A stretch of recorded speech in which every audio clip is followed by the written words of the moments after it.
ramming into these cars. It's a special thing that I built on Bad Boys 2. Go see that disc and then you'll learn all about it. So on this freeway, you can see all those people standing up there. They heard that Transformers was shooting in the neighborhood, so those are real fans actually watching us shoot. Right here, this is done with a special go-kart, and then we transition to the Porsche Cayenne camera, and we tilt down and we pull away. That's done 2 different moves, and we seamlessly blend it in together. Bone Crusher, right here, as he slaps through, I wanted to look like a hockey player. So I had them right here. This looks like a hockey player, and then we go to a football tackle right there. That was my favorite shot in the whole movie right there.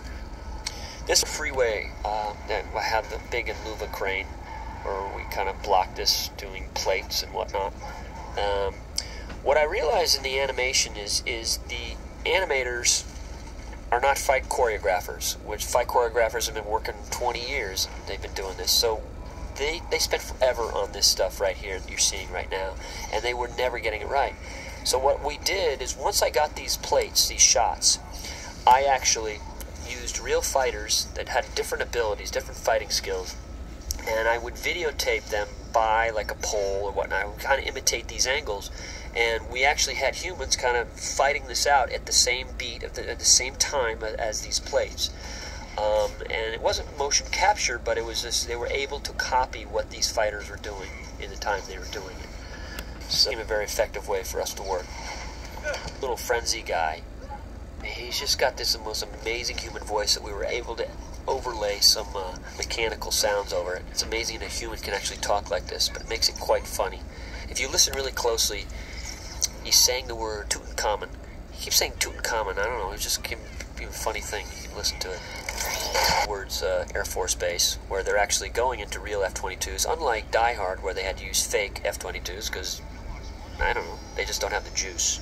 But real stuff. Number to the Pentagon. I gotta tell you, it was one of the harder things that I've done in terms of keeping all these different storylines going simultaneously. And unfortunately, what made it harder for me is I was not able to shoot on one block consecutively. I literally had to be shoved around LA to different blocks, and so I had to use basically 3 different blocks, 1 in Detroit, 2 in LA, and well, actually 4, 1 on the Universal backlot, and kind of blend them all together as if they're one. Geography shots I don't really have, because I was just never able to do it, because it's just they were different blocks and we give things away. So it made it very tough on me to figure out some of this stuff. What helps was we had to shoot on the weekends, so I was able to assemble what we were shooting, so I can kind of keep track of everything. You know, it's just it's really hard when you've got multiple stories going on. This is like a 25-minute ending action scene.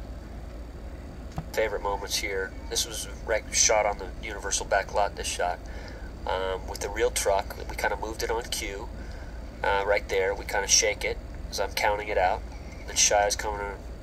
We kind of walk it out for Shia how fast Bumblebee will be moving.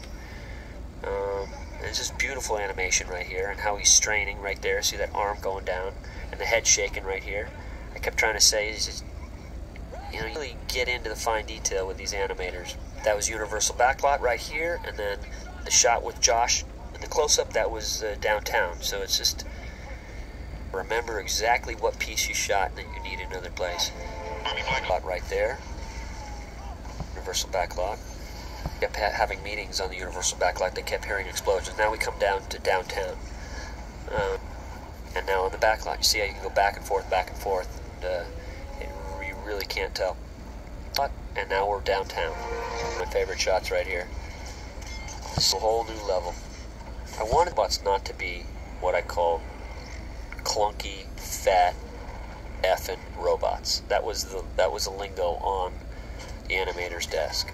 So we looked at a lot of ninja movies, karate movies, samurai, things like Gladiator. We just wanted them to be warriors that can jump, spin. At this scene right here coming up, where he's shooting, there's going to be something right here on the roof, right there. It says Takara Sushi. bunch of things. If you actually pause it at certain cars, random cars, you'll see things on license plates. You'll see like Easter eggs all over this movie. Different shop signs that say certain things. You'll even see my address to my house on one of these things. I'm not telling you where it is. My plane, it's 4500 X-ray.